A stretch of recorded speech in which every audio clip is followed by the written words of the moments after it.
एक तरफ दुनिया अमेरिका और ईरान की लड़ाई को बंद कराने के लिए, परमानेंट खत्म कराने के लिए अपनी कोशिश कर रही है, दुआएं मांग रही है। वहीं दूसरी ओर लगता है कि इजराइल और हिजबुल्लाह कुछ करके ही मानेंगे। दोनों एक दूसरे पर टूट कर बरस रहे हैं। इजराइल, जो अपनी सुरक्षा के लिए दुनिया भर में मशहूर है, बुधवार को कुल 39 बार दहल उठा।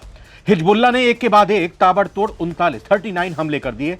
ये हमले रॉकेट से थे, ड्रोन से थे और एंटी टैंक मिसाइलों से भी।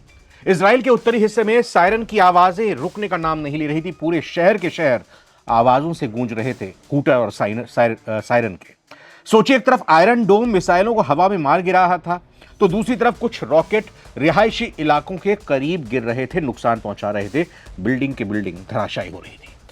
हिजबुल्लाह ने अब साफ कर दिया कि यह तो बस शुरुआत है। तनाव इतना बढ़ चुका है कि अब लोग पूछ रहे हैं कि क्या इजराइल का डिफेंस सिस्टम इस बार वाकई फिर से दबाव में आ गया है। तो जैसा हमने कहा कि ईरान और अमेरिका के युद्ध को खत्म कराने के लिए अमेरिका कोशिश कर रहा है। उसने पाकिस्तान को काम पर लगाया हुआ है। शहबाज शरीफ मिडिल ईस्ट के अलग अलग देशों में दौरा कर रहे हैं, कभी सऊदी अरब जा रहे हैं, कभी कतर जा रहे हैं और तुर्की का भी दौरा करने का विचार है। वहीं तेहरान में, ईरान की राजधानी तेहरान में आसिम मुनीर पहुंचे। अमेरिका का संदेश इधर से उधर आदान प्रदान हो रहा है। ईरान को अमेरिका का मैसेज जा रहा है, अमेरिका को ईरान का मैसेज भेज रहे हैं, डाकी का काम कर रहे हैं। लेकिन दूसरी तरफ इजराइल, जिसने कहा था पहले सीज फायर के दौरान कि हिजबुल्लाह पर अटैक, लेबनान पर हमले हमारी सीज फायर में शामिल नहीं था, लेकिन अब सीज फायर को लेकर, परमानेंट सीज फायर को लेकर बातचीत चल रही है। लेकिन आमने सामने फिर से आ चुके हैं, पहले इजराइल का हमला और फिर हिजबुल्लाह का हमला। सारी कहानी समझते हैं कि आखिर चल क्या रहा है। और बातचीत, 34 साल बाद बातचीत लेबनान के साथ इजराइल करने जा रहा है, अमेरिका के बिचौलिए बनने की भूमिका में। क्या है पूरी खिचड़ी, समझने की कोशिश करते हैं। सवाल सबसे पहले यही उठता है कि इतना बड़ा हमला जो हिजबुल्लाह की तरफ से किया गया, तो उसका क्या कहना है। तो हिजबुल्लाह का कहना है कि हमला इजराइल के पिछले किए गए हमलों का जवाब है। उन्होंने दावा किया कि कई सैन्य ठिकानों को हमने निशाना बनाया है और यह सिर्फ शुरुआत है। यानी साफ है, यह कोई छोटी झड़प नहीं, बल्कि एक रणनीतिक तौर पर किया गया हमला है। हिजबुल्लाह का यह प्रहार कोई मामूली सैन्य कार्रवाई नहीं थी। लेबनान से आए इन 39 हमलों का मकसद इजराइल के मिलिट्री बेसेस और जासूसी ठिकानों को चोट पहुंचाना था।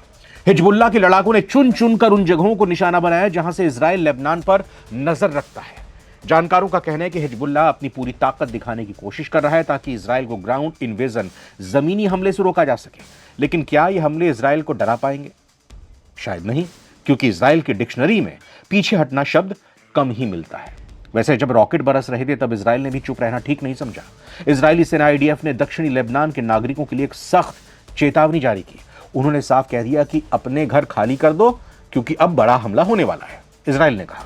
इजराइल का कहना है कि हिजबुल्लाह आम लोगों के घरों को ढाल बनाकर रॉकेट दाग रहा है। लेकिन दूसरी तरफ लेबनान का कहना है कि इजराइल की ये धमकियां सिर्फ बर्बादी लाने वाली हैं। ये जो चेतावनी और रॉकेट का सिलसिला है, इसने आम नागरिकों की जान जोखिम में डाली हुई है, चाहे पक्ष लेबनान का हो या फिर चाहे पक्ष इजराइल का हो। एक छोटी सी जानकारी आपको यहां पर देना चाहेंगे, समझना चाहेंगे आखिर ये मसला क्या है, इजराइल और लेबनान और हिजबुल्लाह का मसला क्या है। देखिए, अगर बात करें इजराइल के बॉर्डर से सटा हुआ ये लेबनान का देश और लेबनान का जो देश दक्षिणी हिस्से से, यानी कि लेबनान का जो दक्षिणी हिस्सा और जो इजराइल का उत्तरी हिस्सा है, ऊपरी जो हिस्सा है, वहीं पर यह असली टकराव है। लेबनान के दक्षिणी हिस्से में हिजबुल्लाह, जिनको प्रॉक्सीज कहा जाता है ईरान का, उनका पूरा का पूरा वर्चस्व है।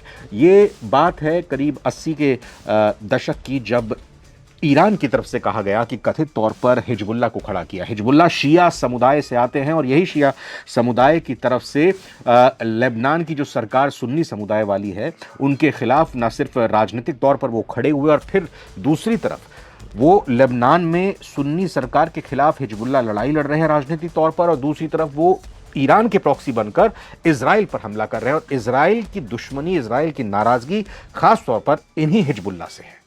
और लेबनान से वो बातचीत करने की पूरी कोशिश 34 साल बाद करें। लेकिन इस पूरे माहौल के बीच इजराइल के प्रधानमंत्री नेतन्याहू का एक बड़ा बयान आया है।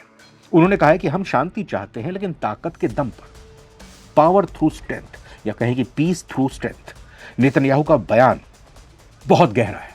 इसका मतलब है कि इजराइल अब टेबल पर बैठकर बात करने के मूड में नहीं है, कम से कम तब तक नहीं करेगा जब तक वो हिजबुल्लाह को घुटनों पर ला ना दे।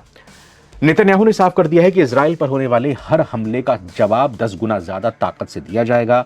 क्या ये ताकत वाली शांति काम कर पाएगी, या फिर ये और बड़ी जंग को दावत दे रही है? और जैसा नेतन्याहू ने कहा भी था वैसा ही हुआ भी। इजराइल ने लेबनान में फिर से तबाही मचा दी, जवाब दे दिया। इजरायली वायुसेना ने एक ही रात में हिजबुल्लाह के 200 से ज्यादा ठिकानों पर भीषण बमबारी की। इसमें हथियार depot, command centre, training camp सब शामिल थे। लेबनान के आसमान में सिर्फ इजरायली लड़ाकू विमान की गूंज दिखाई दे रही थी। धुएं का गुब्बार मीलों दूर से देखा जा सकता था। बाकायदा वीडियो शेयर किए गए हैं इजरायली फोर्स की तरफ से। इजराइल का दावा है कि उन्होंने हिजबुल्लाह की रीढ़ तोड़कर रख दिया, लेकिन हिजबुल्लाह का कहना है कि उनके लड़ाके अभी भी मोर्चे पर डटे हुए हैं, जवाब देंगे। अब इस जंग के बीच एक और खबर आई है जिसने सबको चौंका दिया है। जी हां, बातचीत। क्या इजराइल और लेबनान के बीच 34 साल बाद सीधी बातचीत होने वाली? जैसा हमने आपको पहले बताया, लेबनान अलग है, लेबनान की सरकार अलग है, और इजराइल लेबनान की सरकार से बात करना चाहता है, हिजबुल्लाह से नहीं, क्योंकि हिजबुल्लाह को तो वो सरकार का हिस्सा मानता ही नहीं है। हिजबुल्लाह को आतंकी मानता है, ईरान का प्रॉक्सी समझता है। डोनाल्ड ट्रंप ने दरअसल दावा किया था कि दोनों देशों के नेताओं के बीच सीधे स्तर पर संपर्क हुआ है, कांटेक्ट हुआ है। इजराइल और लेबनान तकनीकी रूप से युद्ध की स्थिति में है और उनके बीच कोई राजनयिक संबंध भी नहीं है। 90 के दशक में ये 34 साल बाद पहली बार ऐसा हो रहा है जब ऐसी कोई बातचीत की चर्चा यहां पर सुगबुगाहट जिसकी सुनाई दे रही है, यानी कि लेबनान और इजराइल के बीच बातचीत। और ये बड़ी, अमेरिका ने एक बहुत तगड़ा मास्टर स्ट्रोक इस तरीके से खेला कि उसने ईरान और अमेरिका के युद्ध से इस लेबनान और हिजबुल्लाह के मसले को पूरी तरह से अलग कर दिया। अब क्या ये महज कूटनीतिक स्टंट दिखाई दे रहा है बातचीत का कि भाई ईरान और अमेरिका की परमानेंट सीज फायर उनका हो जाए और दूसरी तरफ हिजबुल्लाह और इजराइल का जो ये मामला है ये चलता रहे?